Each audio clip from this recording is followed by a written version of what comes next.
Hi folks, hello and welcome back to another issue of the Mortal Realms magazine. So, we're up to issue number 23 this week. Okay, so on the front we notice our cover stars, and these guys are Liberators and Prosecutors. So this is, I'd imagine, going to be a Stormcast Eternals heavy magazine issue.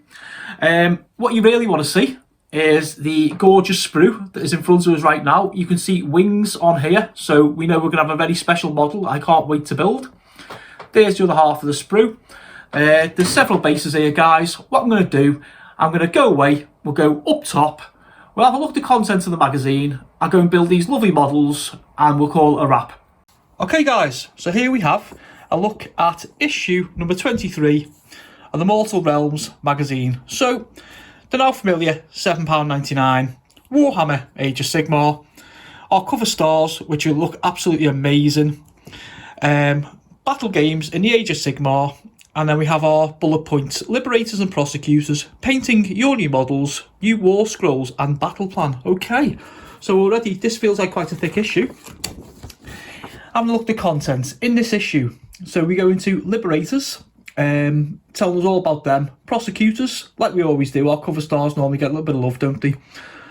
Of Bones and Blood, part 2, a guide to the various terrifying undead creatures that make their home in the wilderness of Shaiish, the realm of death. And then our usual, how to build Stormcast reinforcements on new models, how to paint them. Oh, this is nice, we're getting more war scrolls. So the Liberators war scroll, Prosecutors war scroll, Glaive Wraith Stalkers war scroll, and the Warrior Chamber descends. The Thunderbound Warrior Chamber arrives in Giran, ready to do battle. So that is our battle plan. Okay, so let's get right into it, folks. Stormcoast Eternals Liberators, and that is these guys who we're going to build later on. So this is our little segment that we stick into our now familiar binder, and for anyone following, it is E Warriors 8. Okay, just a little reference there, guys. Oh, now these are really nice. Sometimes something just takes your breath away when you open a page. So these are the different colour schemes that we could do our models in. The Vindicators. I mean, just I love that paint scheme. Do you know, I could do that now. Well, when I say I could do that, I couldn't paint it to that level, but you know what I mean. I love the colours. So you get Dantos Vestrian. These sound like characters, to be honest with you. Ambrus Cloudbreaker and Hyrus Dawnhammer. Who comes up with these names? Seriously.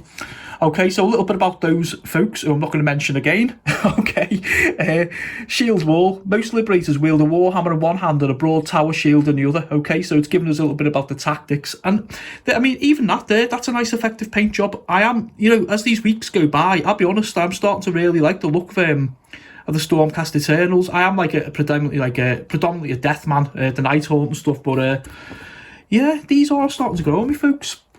Oh, look at this fella here, Stormcast Eternal. This is one of the Prosecutors. This is the big model, what we saw before on the sprue with the wings. I will build this and I will paint this. Do you know what?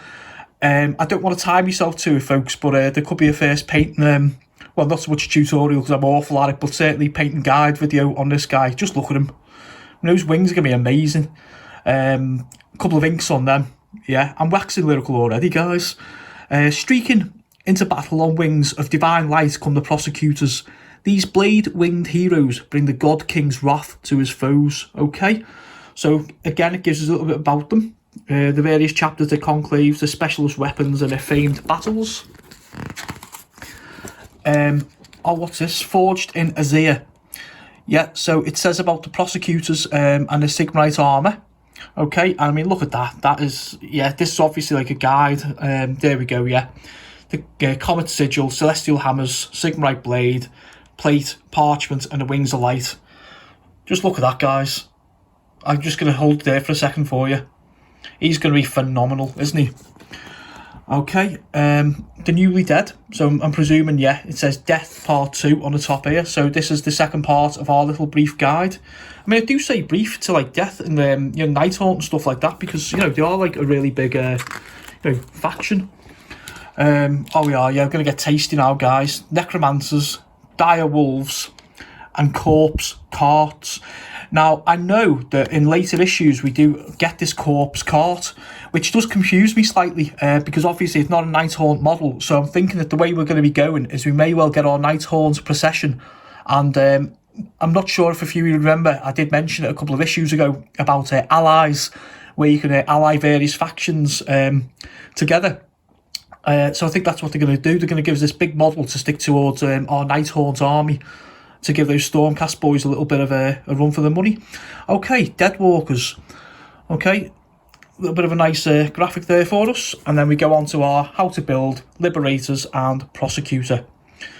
So I'm taking the Liberators are the main guys and the Prosecutor's the big wing guy. Okay, so the usual, don't chop your fingers off, boys and girls, with the clippers. Okay, plush fit models as per usual.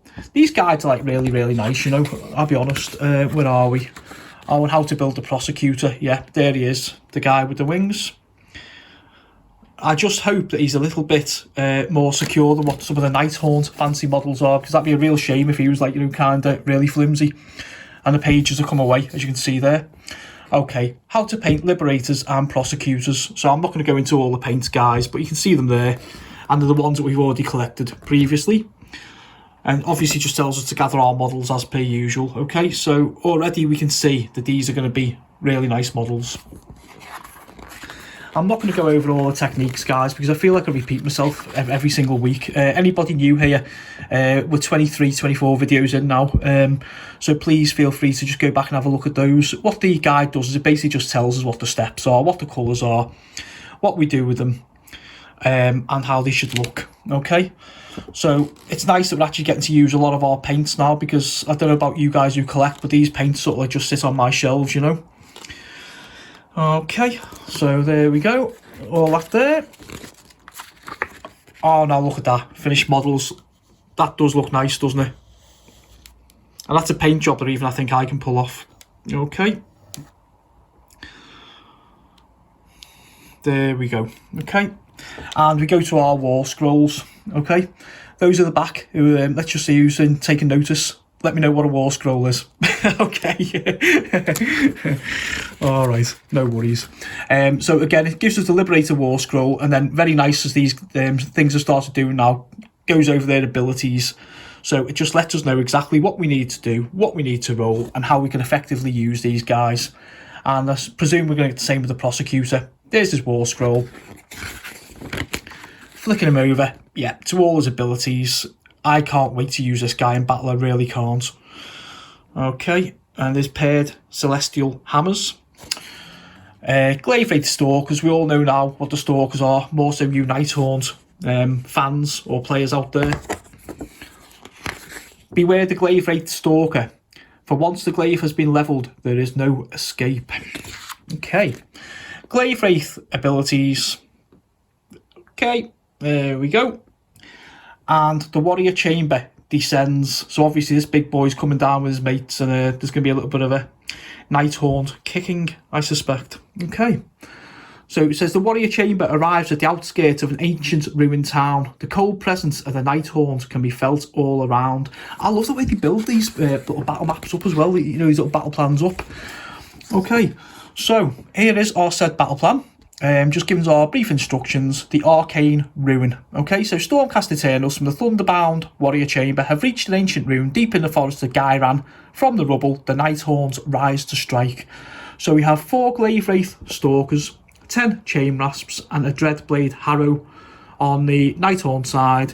We have the Prosecutor, his 4 Liberators, and a Night Questor on the other side. Okay, so it tells us our armies, what we need to set up, who takes the first turn, which is the Nighthaunt.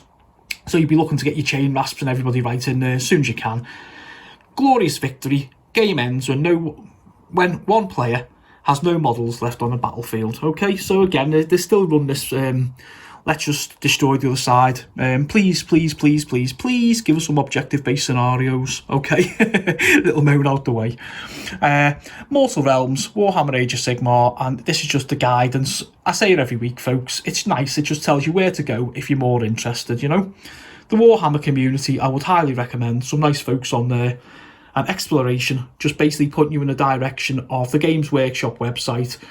open your wallets, guys, take a deep breath, because these things cost, okay?